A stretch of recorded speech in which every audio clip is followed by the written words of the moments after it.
Dobrý deň, vítam vás v programe Cinema 4D, kde si povieme niečo o nadstavení svetla. Pripravil som si pre vás scénu, na ktorej sa nachádza kocka, kapsula a gula. Pre pridanie svetla do scény klikneme na pridať objekt a svetlo. Vidíme, že nám celá scéna štiernala a je to preto, keďže sme pridali naše svetlo do scény, tak tým sme vypli defaultne nadstavené svetlo, ktoré má Cinema 4D nadstavené. Teraz keď si vypneme naše svetlo, ktoré sme pridali v objektovom manažéri a klikneme na zobrazenia a východzie svetlo, vidíme, že si môžeme meniť veľkosť svetla, ktoré má defaultne nadstavené Cinema 4D. No my budeme pracovať so svetlom, ktoré sme si pridali. Troška ho zvýšime, klikneme na renderovanie a vidíme, že sa nám pridalo do scény svetlo bez hociakých efektov, tieňov alebo bez viditeľného zdroju svetla. Tieto veci sa dajú nastaviť v nastavovacom manažéri vpravo dole. Máme tu rôzne taby s detailami, viditeľnosťou, tieňmi, fotometriou alebo kaustikou, ktoré úzko so sebou súvisia. My si dáme hlavný tab, v ktorom môžeme si nastaviť farbu nášho svetla. Ďalej si tu môžeme nastaviť intenzitu, čiže jas, ktorý môžeme zvýšiť alebo znížiť. Potom si môžeme nastaviť tiene, máme na výber 3. Máme mäkké, ostré alebo oblasť. Alebo žiadny. Ale tieto tiene vám poviem neskôr niečo o nich, pretože majú vlastný tab, v ktorom majú vlastné nastavenia, o ktorých vám poviem bližšie. Ďalej si môžeme nastaviť viditeľnosť svetla. Ako prvé je viditeľné. Vidíme, že sa nám objavil obrovský kruh, s ktorým sa nastavuje rádius svetla. Teraz keď to zrenderujeme, vidíme, že sa nám objavil zdroj svetla na našej scéne. Potom si môžeme nastaviť volumetrické svetlo. Keď ho zrenderujeme, vidíme, že jediný rozdiel medzi volumetrickým a viditeľným je ten, že pri viditeľnom nie sú tieto okraje svetla ako keby tiene vidieť. A posledné je ešte inverzne volumetrické. To je samostatná jednotka. Keď to zrenderujeme, vidíme, že vlastne svetlo svieti iba z bokoch na naše objekty. Potom si môžeme nastaviť ešte typ svetla, ktorý môžeme v priebehu celej našej práce meniť. Máme na výber viacero, ktoré sú napríklad všesmerové, to je toto základné, kuželové, vzdialené alebo ploché. A ďalej môžeme ešte paralelné alebo rovnobežné. My si necháme naše všesmerové, viditeľnú svetla si dáme viditeľnú. Ďalej v detailoch si môžeme nastaviť úbytok svetla. Môžeme si nastaviť lineárny, ktorý je najpoužívanejší, ale taktiež si môžeme nastaviť aj nejaké iné, ako je napríklad inverzný kvadratický alebo kvadratický oreznutý. Ale my si nastavíme lineárny, ktorý je najpoužívanejší. Vidíme, že sa nám pridala ďalšia gula s radiusom. Keď zväčšujeme alebo znižujeme, vidíme, že sa nám úbytok svetla mení. Môžeme si tu nastaviť aj vnútornú vzdialenosť. Keď to zrenderujeme, vidíme, že sa nám naše svetlo nejako zmenilo. Táto viditeľnosť sa dá bližšie nadstaviť v ďalšom tabe. Viditeľnosť. Máme tu na výber percentá úbytku, čiže keď mám 0%, vidíme, že naše svetlo je bez menšieho úbytku a viacej svieti. Keď si ho dáme na 100%, môžeme vidieť rozdiel. Keďže to zrenderujeme, vidíme, že je tam väčší úbytok svetla, čiže naše svetlo je vlastne menšie. Ďalej tu máme rôzne parametry, ktoré si môžeme nadstavovať, ako sú jas, alebo prach, alebo vzorová vzdialenosť, ktoré v Cinema 4D je veľmi dobré.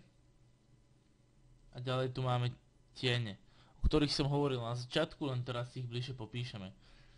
Čiže napríklad dám si ostrý, ktorý je najjednoduchší, má najrýchlejšie renderovanie, pretože jeho hrany sú ostré, ako môžeme vidieť na obrázku. Môžeme si tu taktiež nastaviť farbu nášho tieňu alebo hustotu. Keď si dáme mäkký a zrenderujeme to, vidíme, že náš tieň sa zmenil. Jeho hrany sú není také ostré a sú mäkké. Môžeme si nastaviť hustotu nášho tieňu, taktiež farbu a môžeme si nastaviť mapu tieňov. Keďže teraz máme 250 na 250, tak RAM nám zaberá 3 MB, ale čím vyššie rozlíšenie ako keby dáme, tak tým nám zabere viac RAMky.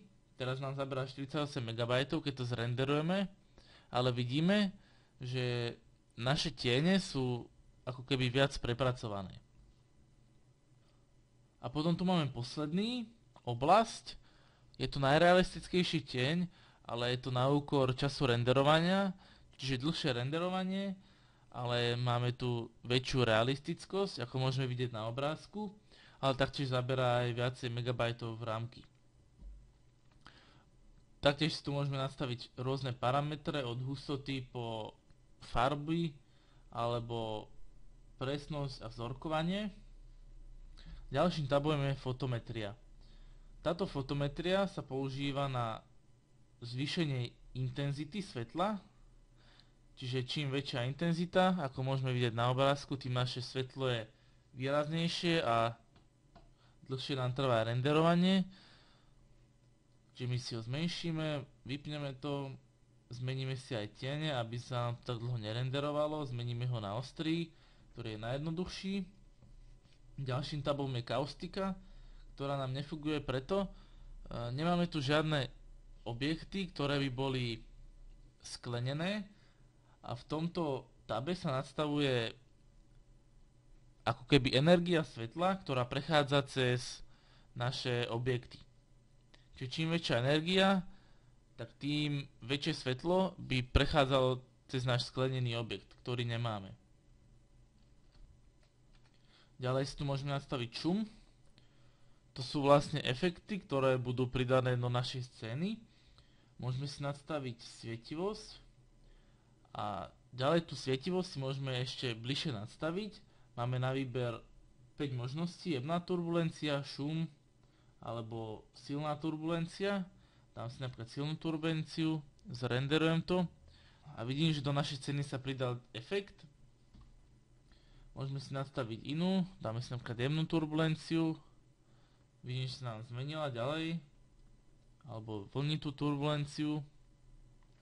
A keď chcem ešte mlhu pridať a chcem mať obidve nastavené, tak kliknem na oboje, zrenderujem a vidím, že mám nastavenú aj mlhu a aj na šum. Tieto efekty sa taktiež dajú bližšie nastaviť, majú vlastné parametre ako jas, kontrast, ktoré sú dole pod nadstaveniami, ako môžeme vidieť. Potom tu máme čičkovité odrazy. Tu sa nastavujú ďalšie nejaké efekty, ktoré si môžeme pridať do našej scény, ako napríklad hvezdu, kde si môžeme nastaviť aj parametre ako jas, alebo nejaké reflexie. Ale tento efekt nebudeme vidieť, keď to zrenderujeme, pretože si ich musíme nastaviť v nastaveniach renderingu. A posledným tabom je scéna, ktorá má dva režimy, vylúčiť alebo zahnúť.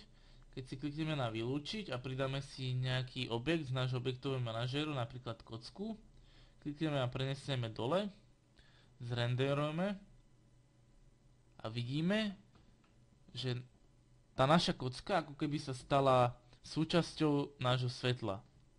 Ale keď klikneme na zahnúť, klikneme na rendering,